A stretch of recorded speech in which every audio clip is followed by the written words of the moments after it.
Hi there, and welcome to today's episode of The Art of Procurement. And as you heard in my introduction, I'm very happy to be joined today by Jimmy Anklesaria. Jimmy is, certainly in my mind, the leading authority within the procurement space on the topic of strategic cost management. And I say strategic because Jimmy's work is really focused on understanding of the data that impacts costs rather than trying to use, what we often do in procurement, which is more power dynamics and leverage to try and force suppliers to provide the pricing that we desire. And Jimmy is somebody who has been recommended to me a number of times. Actually, folks in Australia, folks in Europe, folks in the US, so comes very highly recommended. And I was delighted when a mutual friend was able to connect us, and Jimmy said yes without hesitation to being on the show. So, Jimmy, welcome. Thank you, Phil. A pleasure to be here, and welcome to your audience. Thanks. And I actually wanted to start with, it's probably a selfish question, and it's certainly non-procurement. But when I was looking at your LinkedIn profile, the first interest that you had on there was cricket. And that stood out to me because there's not many of us in the US that can say that. In fact, I've actually, in my past in the US, taught a course on cricket to basically teach cricket to folks in the US and liken it to baseball as much as I can. How were you able to keep the interest alive in cricket once you moved to the States? Oh, well, that's certainly not a strategic question, No. but no, I grew up in India, Phil, and played competitive cricket, and more important than playing the game, I happened to be the youngest ever to broadcast cricket at the age of 19 years and 3 months when I did my first-class match. So I've had a passion for cricket, as most people in India did. And when I came over to the United States 33 years ago, it was 10 years without cricket, and finally found the Southern California League, and I've played in that league for quite a while. So yeah, it's great to be able to connect, and good luck trying to convince Americans that cricket is an alternative to baseball. Yeah, maybe, and I keep saying that without cricket there would be no baseball, and then I get, evil eyes shot back at me. I wouldn't go there. No. It's like telling suppliers that without cost data, we're not going to have a good negotiation. So stay away from there. And the fact that you said you're a broadcaster, I think that puts me under more pressure today. So you're actually a pro on the other side of the mic. Well, we'll see about that. I know when we talked before we hit the record button, you told me that procurement certainly wasn't in your initial career plan, when you were back home in India. So how did you become passionate about it? How did you end up being in procurement and specifically focusing on cost management? Well, I guess for that, it's a question of your belief in fate, belief in karma. I would never in my wildest dreams have thought that if I were to look back 30-some years ago, that I would be sitting on the other side of a microphone talking about procurement. I grew up in India. My background was more in the field of accounting as a chartered accountant, which many in America would recognize as a CPA. The British would say it's CPA++. And having a law degree and working in a family business, a very large, consortium. But what really made a life-changing event in my life was when I came to the United States at the University of San Diego, met a gentleman, Dr. David Burt. He was a marketing professor, but you could see that he was teaching marketing, but really had his passion on the other side of the mirror, which is procurement. Right. And he kept talking to me about this thing called procurement.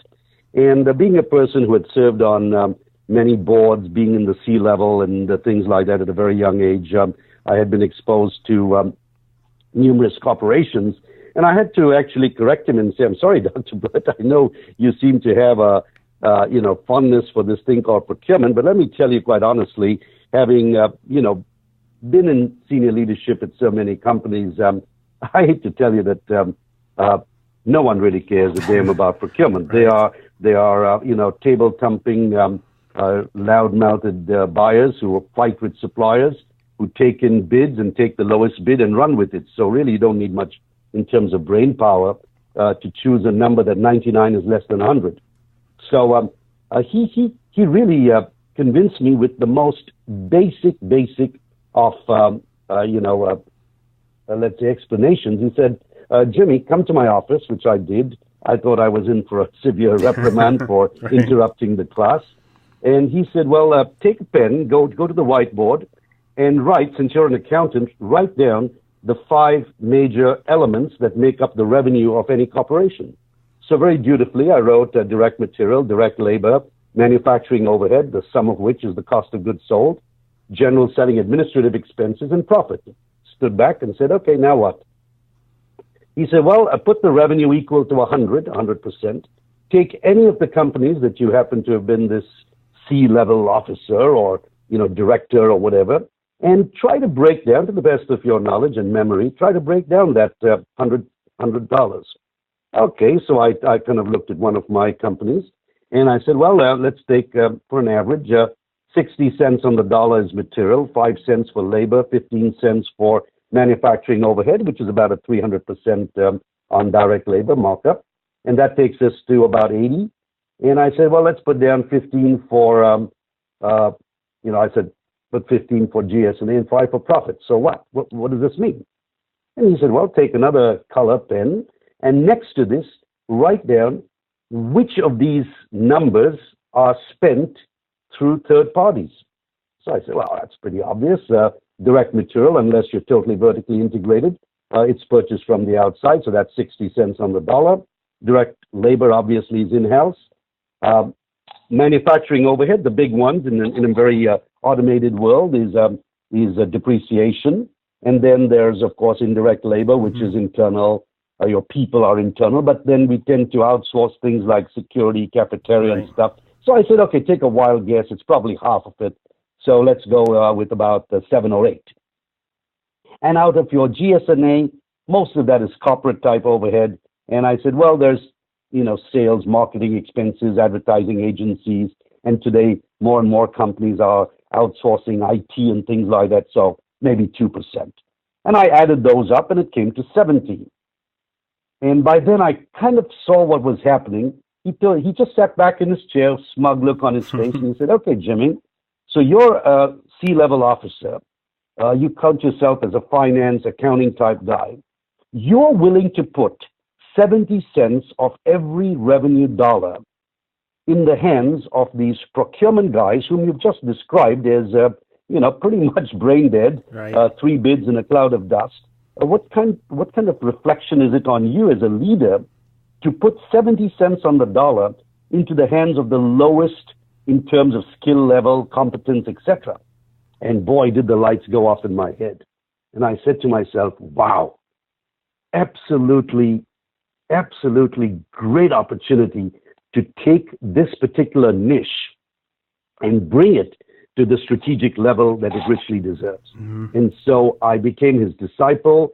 I was honored to be a co-author of a book called Zero-Based Pricing, and then went around the world spreading this knowledge of, building cost models, understanding market data, building MBA programs to take people through a rigorous supply chain management program so that the future procurement people, and this was 1986, right. Future procurement professionals would be brilliant, would be engineers with MBAs, for example.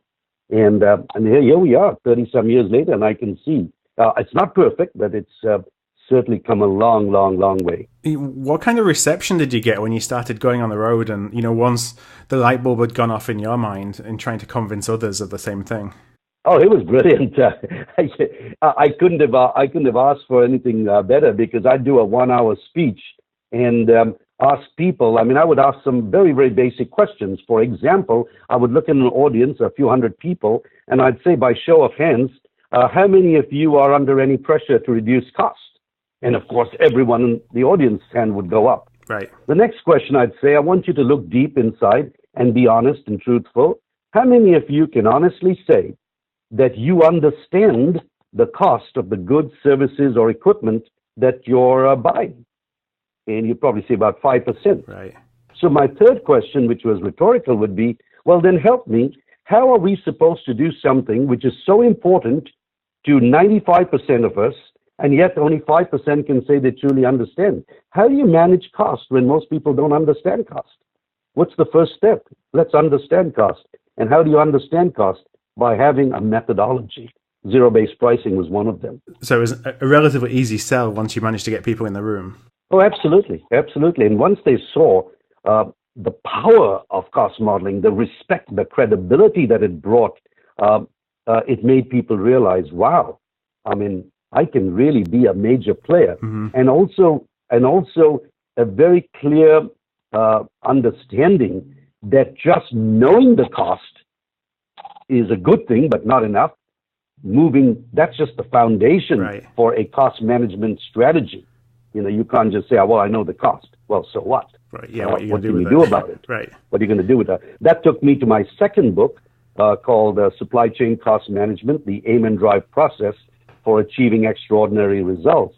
And in that book, we go beyond the cost breakdown, where we get into cost drivers, strategic options, mm-hmm. risk analysis, implementation, validation, et cetera, et cetera. So I think at the end of the day now, let's say people around the world, whether they're procurement people, engineering, or any other group, even marketing, have used this methodology. First thing is understand cost before you manage it, but we've got to give you a process to understand cost called zero-based pricing. Right. And once you do that, we give you a process called Aim and Drive to manage cost and write the cost management strategy. And so actually that's a really good kind of overview of where I think we want to go with the conversation. And actually, you know, some inside baseball in advance of each interview, I will prepare an overview, and it kind of helps bring some structure to a conversation just to make sure that we cover as much as we can in the time we have available. And Jim and I walked through this before we got on the call, and there's so much that we didn't think it would do it justice to try and cram everything into a single episode. So we're actually going to split this up into two different parts. And today we're going to touch on the understanding of the cost, you know, cost structures and the drivers that impact the products and services that we buy, so that we can then level the playing field, you know, with the supply base through that initial sourcing and negotiating process. And then in part two, and that's going to be, we'll publish that in a couple of weeks' time, we'll go one step further and then look about partnering with your suppliers to strategically manage the cost through things like continuous improvement once the contract is signed. So as opposed to trying to fit it all in today, let's focus on the understanding of the cost today.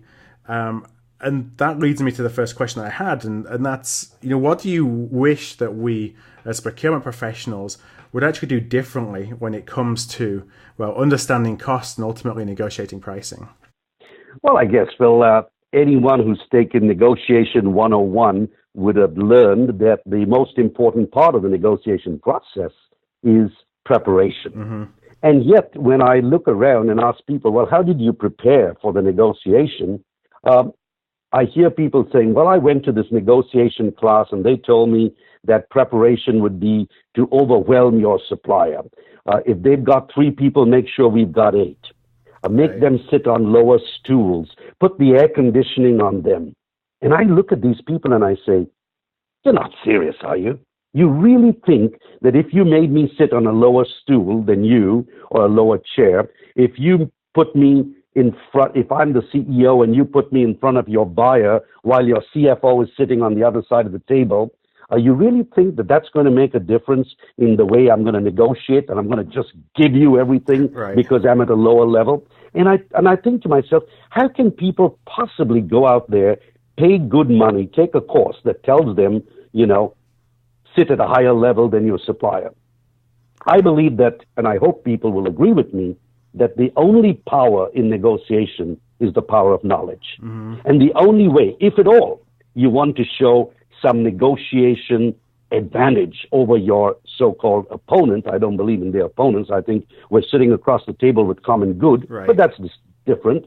I think the only way you can I'm not even trying to get an upper hand on my supplier. All I'm trying to do is to be looking eyeball to eyeball, fact to fact. Yeah. And that comes from knowledge. So to me, preparation is more about knowledge, doing excellent amount of market research to find out what is the competitive nature of the market, what are the supplier's strengths, weaknesses, opportunities, and threats, who are the alternatives, what's the aggregate market, how is it growing, etc. Good understanding of the technology, because many times suppliers come in with technical knowledge, buyers typically have commercial knowledge, and they get overwhelmed with the technology. So either I need, as a good buyer, to have a technological advantage or at least knowledge, and if not, bring someone on my team who has that level of technology. And then we get into cost knowledge. And I'll tell you quite honestly, Phil, and all the listeners out there, cost knowledge is something that most suppliers do not have. Right. You would be amazed that most suppliers do not know their own costs. And so when you, as a buyer, show a good, rational, logical, fact-based cost model, most suppliers are like, wow, we didn't know that. Right. And so I think that's what tilts the negotiation balance more in favor of a buyer being well prepared. And so I think, quite honestly, preparation needs to be looked at a little differently than where you force the air conditioner and where you put your seats. And there's an interesting point you made as well that I wanted to pull out, and that's that you're not doing this to try and get an upper hand necessarily, but you want to have all the data available so you're making the right decision on price, but also on a lot of other factors regarding your relationship with the supplier, because ultimately you want to be engaging with suppliers, and this is maybe more so for those products and services that are more material than some of the commodities, but still, you want a long-term sustainable relationship with your suppliers. You don't necessarily want something that you come out way ahead and your supplier suffers, because ultimately you're going to feel the pain in some way, shape or form, either through cost increases, through bankruptcies, through poor quality, through them not investing in your account. So it's more down to having the facts on the table so it's a win-win, rather than one person benefiting at the cost of the other person. Absolutely. This is a professional relationship. This is a business deal. This is not like a wrestling match out there, So I fully agree with you. So what can a procurement professional do then to start to better understand the cost of a product or service before they negotiate? Well, I mean, sometimes it's as basic as building and what we call an industry cost profile.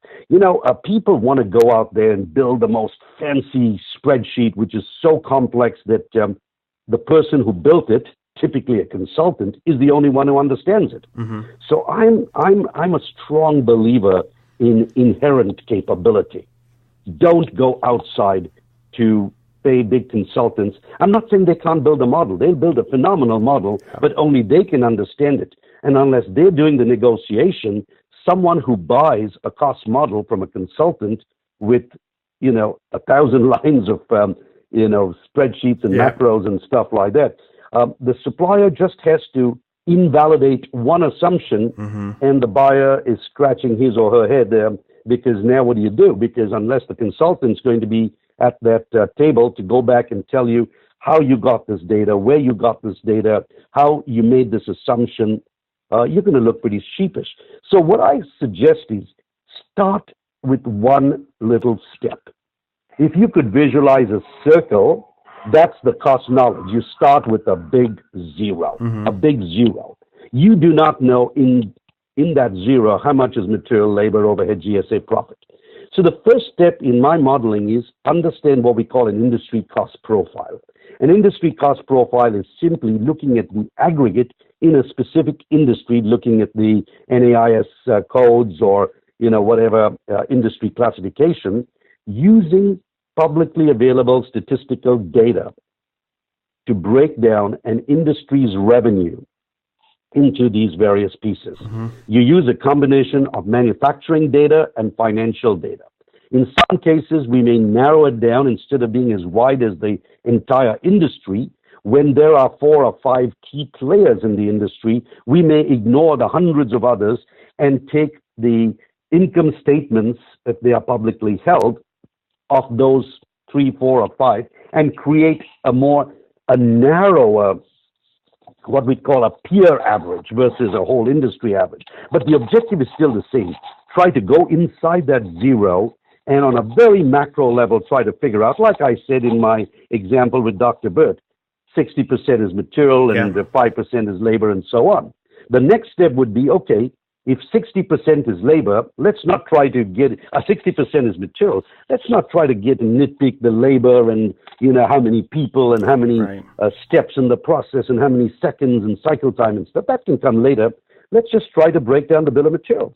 let's try either using publicly held, publicly available, using it U.S. Census information, material by kind, break down the material into, for example, if you were building something that was, let's say, a pump or something like that. Well, first of all, how much is the pump material over the total? Well, if you did look at the U.S. Census, you'd find that in the manufacturing of a basic pump, which I think is a pretty standard mechanical object, it's 52.9%.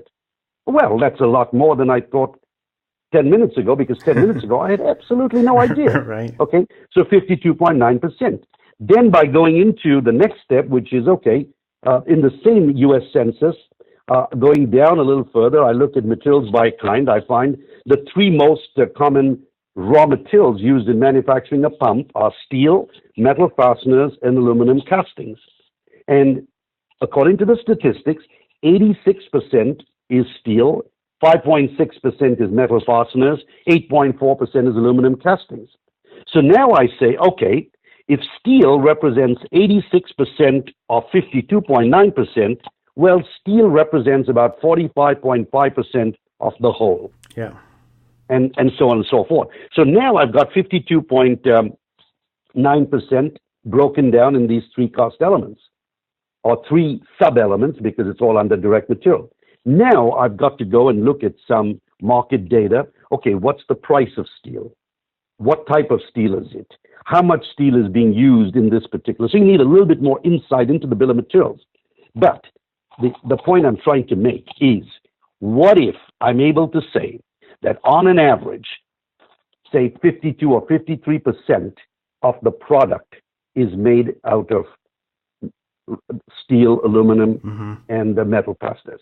And let's, for the sake of simplicity, let's just say that the total of that coincidentally happens to be $52.90, just for the heck of it.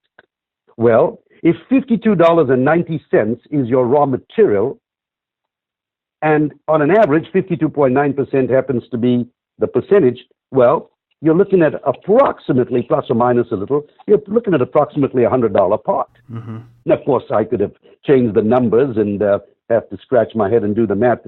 But I hope your listeners get the drift, that if I can monetize one of the major cost elements, in this case, it's a material-driven item, well, you take and try to monetize the material and then divide that number by the percentage that material reflects on the total, as from the industry statistics, and voila, you've at least got a starting point. It's a guide, at now, least. Yeah, a lot of people feel, well, this is great in materials, but what about the labor world? What about the service world? Yeah. Exactly the same. Exactly the same. The only difference is we may not have material in an IT consulting contract, for example. You may just say, well, we're being billed $2,500 a day for a software engineer.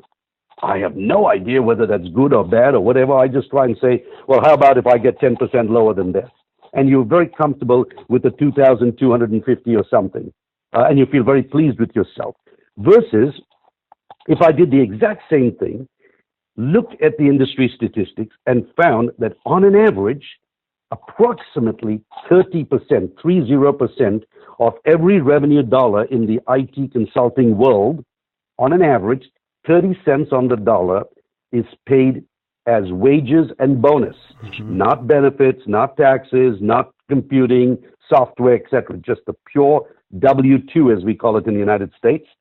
If that number is 30 cents or 30%, now what I do is I would monetize it by looking at the breakdown of the team. And for each person, I would say, well, if it's a software programmer, mid-level, high-level, junior, I can look at numerous industry sources like salary.com, salaryexpert.com, salaryreview.com, wageweb.com, careerjournal.com. You get the idea. If I can look at that and say, okay, software engineer in Bangalore, India, or in New York, or in Houston, Texas, it's absolutely irrelevant where it is. I can get that data. So let's take a very simple and hypothetical example. What if I saw that this individual, whoever he or she may be, in this part of the world, on the higher side, because I don't want the worst software guys. I want good software engineers. I'm willing to pay 75th percentile. That's in the upper limit. And let's just, for the sake of an argument, say that this is about $100,000, just for an argument and keeping it very simplistic.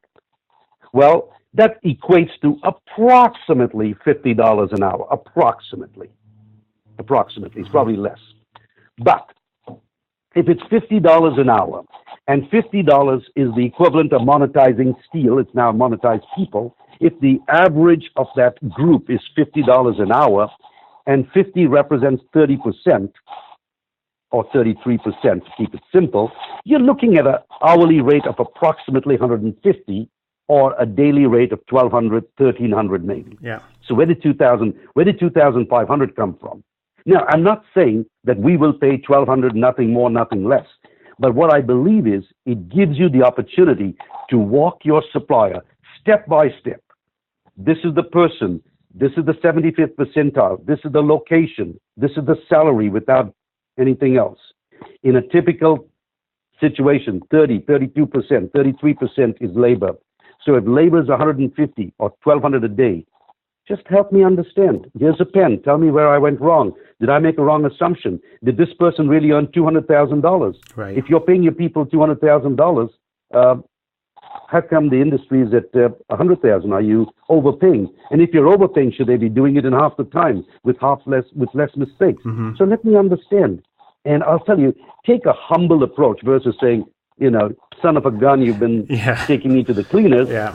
Take it all. I always say, keep a pen in your pocket, give them the pen, tell me where did I go wrong.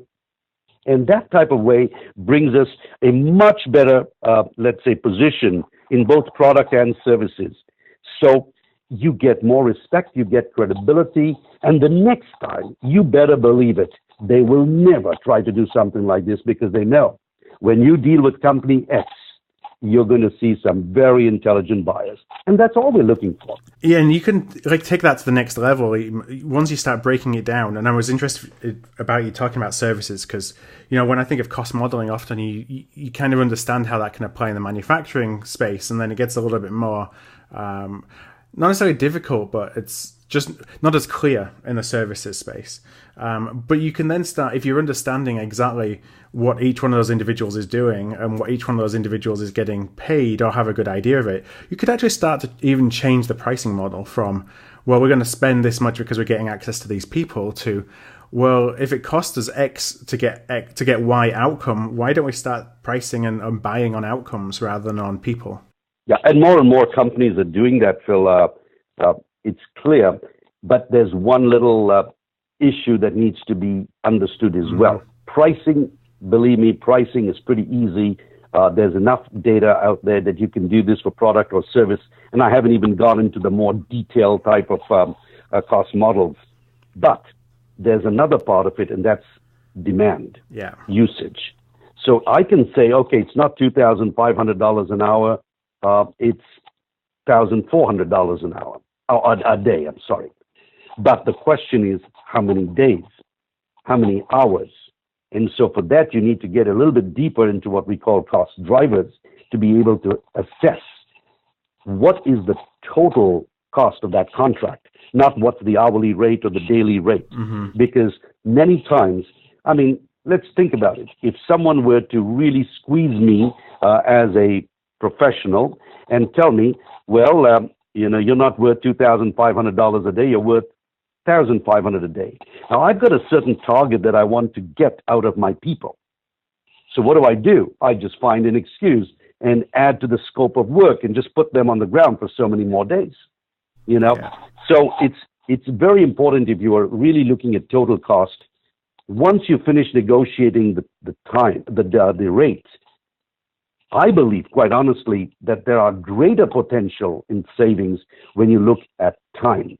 Right. Finding ways in which, for example, you could have big consultants put a bevy of these little MBA kids running around, where 2 of them are really doing the work and 6 of them are shadowing and learning. Yeah. You're paying for 8 people and things like that. So, and then doing things like basic surveys. I remember one of my clients was being charged by a very large consulting company at the rate of $4,000 a day to survey about 1,100 employees. And this was a part of an assessment. And I said, my good gosh, if you looked at how much you paid to do that survey, couldn't it have been a survey, electronic survey, get your people to fill it in, and then call the consultants in to sort of clarify a point here or a point there? And you could have reduced this cost of this survey by 90%, 95%. Or just do a representative sample or something. Yeah. We've got to find better ways of managing both rate and time. And the time also talks to efficiency, doesn't it? So you may have somebody who is being paid on, let's just say they're getting $2,000 a day, but their efficiency is 80 or 90%, versus somebody who's getting paid $1,500 a day and their efficiency is 50%. Well, you're actually getting more for your money by paying more because you actually need them for less period of time. Absolutely. That's what we typically mean by the total cost of ownership, the total cost, because it's much easier to say, well, I negotiated a great deal and now they give you their C-level people versus the A-level people, And these people are going to make mistakes. They are more inexperienced, and then you're going to have to redo stuff, or the outcome is not as great as it could have been. What's the value of that? So I think, that takes us beyond price. Right. One of the keys is the data inputs. And you talked about finding information in the census or finding information online, various different websites. How do you figure out what the sources of information are that you can go and lever? And are they typically free and available, or do you find that you have to buy data to be able to input into these models? Both. I think, to begin with, quite honestly, maybe that's being in the procurement world for too long. I always look for free data. Right. And believe me, it is important to first understand whether, don't start getting into the free versus paid. First understand what your requirements are, what your needs are. Yeah. I always tell people, it is better to be approximately correct than to be exactly wrong. And some analysts, I think it's more a defense of their own position.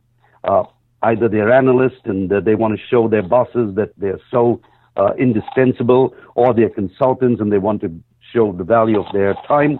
And they try to make the model so complex that requires such deep insight into mining data from the bottom of the earth that the incremental information you got by getting that absolute so-called precise information would have cost you so much, just not worth it. Right. You could have achieved your goal. Your goal is to show your supplier that you have a good understanding of cost.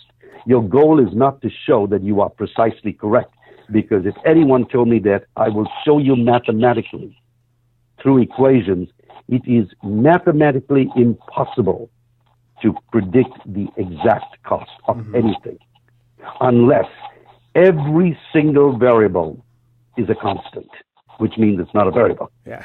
And that's impossible. So I'm a strong believer that, use publicly available data, use your RFI. There is a very important tool in your armory, and that's an RFI. Ask the right questions, and you wouldn't have to go out and search for the data. But yes, I will agree, sometimes you do need to pay a little bit of money, and I strongly advise companies, invest a little bit, a few thousands of dollars, and get some of that data which you couldn't access through publicly available sources. And one last thing I'd like to tell your listeners, Phil, there was a client of ours that paid a very, very, let's say, well-known research company. If I remember correctly, it was $186,000 for a certain, amount, certain information, certain data. $186,000. My guys were working on a cost model, kind of similar work, and there was a big, scream from one of the people in the office, and we all gathered around his desk, and he showed us through a certain university. Looking at the university's library, he accessed data which I would say was about 90% similar. Clearly, this research company had used that data and added a little bit of their own quote-unquote opinion to produce some additional information, and for which the client was paying $186,000. Of course, when I showed it to the client and I said, well, would you like to pay $186 for this, or would you like to do this other one for free? You can imagine what they did. Right. So my point is, the reason why we pay for data is many times because we're lazy and we don't want to go out and find it ourselves. Yeah. So I just had one last question, and that was, you talked a lot about, researching information, finding information, and you kind of digging for a lot of it. Does it make sense, and I think maybe this is a question for larger organizations and smaller organizations, does it make sense for us to have the buyers trying to do that themselves, or to actually hire somebody who is a specialist in research, in market research, and that can turn this data around a lot quicker and actually know where to look for it? That's a good question, Phil, and I think that's a question a lot of companies have wrestled with. I'll tell you what the really good ones have done. The good ones have provided their buyers and category managers with research assistants, or you can call them basically analysts. Yeah. So they've created a market intelligence cell within the company. So absolutely agree with you. You can't have the typical buyer, category manager, spending a lot of time doing all the research, et cetera, because they've got to run the business itself. So we do have these. You can either have an intelligence cell within the company, or you can outsource and say, well, I'd like someone to support my category managers, my buyers. Yeah. But I want to make this very, very clear. You cannot abdicate responsibility as a buyer or as a category manager by saying, well, I don't need to know any of this stuff. Someone else is going to do the work, because otherwise you're going to go back to what I said earlier in the podcast, which is you hire a consultant, they do all the work, and then you go in front of the supplier with this so-called, weapon, and then you pull the trigger, nothing happens, because the supplier nails you on one little assumption, and you have absolutely no idea. So what the really good companies do is they train their buyers, their engineers, their category managers and others. They train them in this process. They train them, they go through the class, they go through where information is located, et cetera, et cetera, et cetera. So the point is they know how to drive the car if the driver gets shot. Right. You don't want the car going out of control. No. So the point I'm making is understand it yourself, unless your business analyst is going to be at every single negotiation session, and that's a physical impossibility. Yeah. A typical business analyst is supporting 4 or 5 or 6 teams, and he or she can't be at every one of those meetings. So again, I look at some people, and these don't even have to be category managers. These could be people as high as the CPO. One of my, the CPOs that I really admire is Tom Linton. Tom happens to be at present the Chief Supply Officer, Senior Vice President at Flex, Flextronics in the old days. And he used to be at LG, before that at IBM and stuff like that. What I admired about people like Tom, and there are many, many others, I'm just using Tom as an example. Way back in 1995, he took my class, he understood this, he knew how to do it himself. Now he's a CPO, he challenges his team to do this type of information. When his people come up to him and say, well, this is not available and that's not available, Tom swivels around, gets onto his computer, shows it to them and says, well, here's what I found, how's it you guys couldn't find it? Right. So my point being, remember back to the knowledge is power. Weapons are not power. So if your cost model is treated like a weapon, I'm sorry, you're going to fail. But if you know the methodology and you just outsource the physical construction of the model, but you know how to do it if you were given the time, then I'd say you're on the right track. Right. So I hope that message is loud and clear. You do need to have a few specialists whose job is to go out there and find the data, but everyone using the data must have had reasonable knowledge on how that data was constructed. So, it seems from the outside to be a relatively labor-intensive process. So do you recommend, really understanding the cost drivers, understanding the cost elements, building the cost models only for certain categories or categories that have certain characteristics, or is it really not that labor intensive at all once you have it set up? I believe once you have it set up, it's not that labor intensive at all.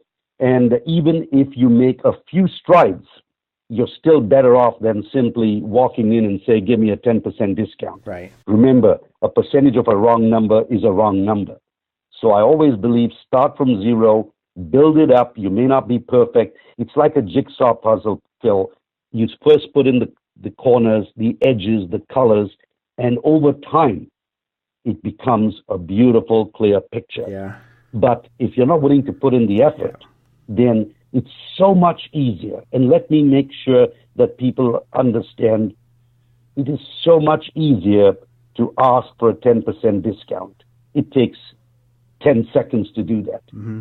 But in the long run, the one who invests the time, builds an intelligence base, understands the market sources of information, and uses it effectively with that knowledge, gains the power, gains the respect, and makes a major, major change in the cost structure and not these 5 and 10% changes. So that brings me to really my final question, I think, as we wrap up the first part of our two-part series here on cost management, and that's the impact of culture. So when I think back to my past experiences, you often see, kind of goes in a cycle. So you have a CPO or a leader who comes in, it's all about cost, but it's all about, for the want of a better word, beating up your suppliers, getting that cost reductions as quickly as possible. And you do that for a year or two, and then it's not sustainable. And the CPO loses their job, and then somebody else comes in and they're starting to think more strategically, and the cost savings don't come fast enough. And a couple of years later, they lose their job, and the cycle repeats itself.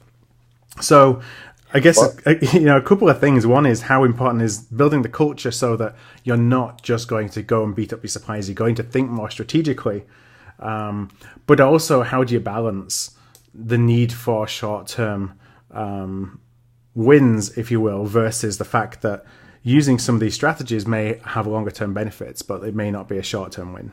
Phil, like anyone else, it's all about results. Mm-hmm. So it's what gets us the best results. I believe it's not just the CPO; it's more the CEO, CFO level. Right. That's where the direction comes from a company where culture is concerned. And let's be grown up.